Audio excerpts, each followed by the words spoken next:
The following program contains mature subject matter. Viewer discretion is advised. You may think that certain ages for people who are single or having the most satisfying sex, maybe it's in their 20s, 30s. Well, the answer may surprise you. It's not your 30s, 40s, or 50s. It's actually your 60s.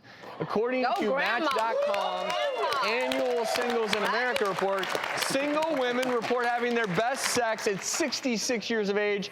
Single men, it was 64 years of age. Wow. Well, Dr. O, I'm so excited to have something to look forward to. What do you think? That's why they call it the golden Well, you know, it's years. like asking Tiger Woods, what was his greatest victory?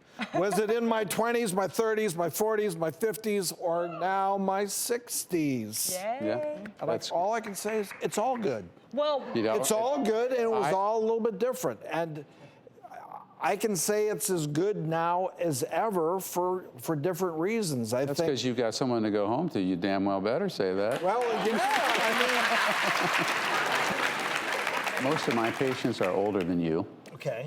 Because you're quite young. Thank you. And I have men coming in their 90s, and the only reason they're coming in is they're trying to get some Viagra samples. You know, they say they're coming in for some other reason. Well, I'm guilty of that. Every time I see you got any for me, but So I have men literally 60s, 70s, 80s, 90s who are having very satisfying sexual experiences. And not all men in that age range require Viagra, but as we get older, we certainly do have a greater and greater incidence of sexual dysfunction. And the thing is, it used to be we really didn't have much to offer, but now we do. So you don't have to, you know, hang up the towel, so to speak. You can rinse it out and, Change your enjoy underwear. your sex life, because we have therapies that are safe, effective.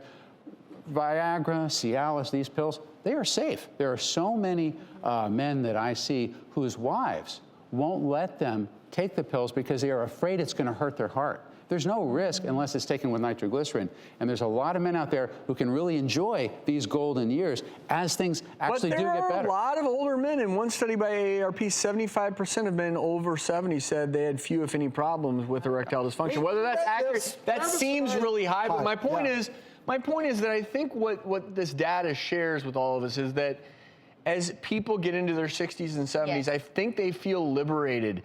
There's no longer all this pressure. I don't want to speak for the whole group here, but there is a lot of pressure now. And it's because with social media and everything else, it's like every single time in the sack, you're supposed to be spectacular and I always use the phrase hanging from chandeliers. I have a feeling that once people get into their 60s, 70s, maybe beyond, just the satisfying element of knowing who you are and just being close with someone else.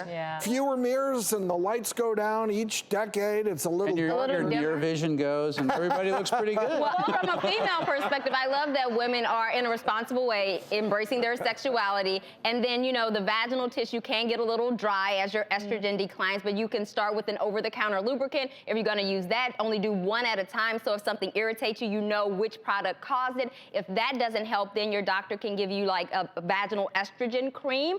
But I will say, you know, also having sexual intercourse increases blood flow to the region, so that can be beneficial with the vaginal dryness. But you have options, and the vaginal walls are thin, but the clitoral area, that still works. You may need a little more foreplay to get blood down there. Things may move a little slower, but it's still kicking. It's still working. It's still waiting. You got on it you. working.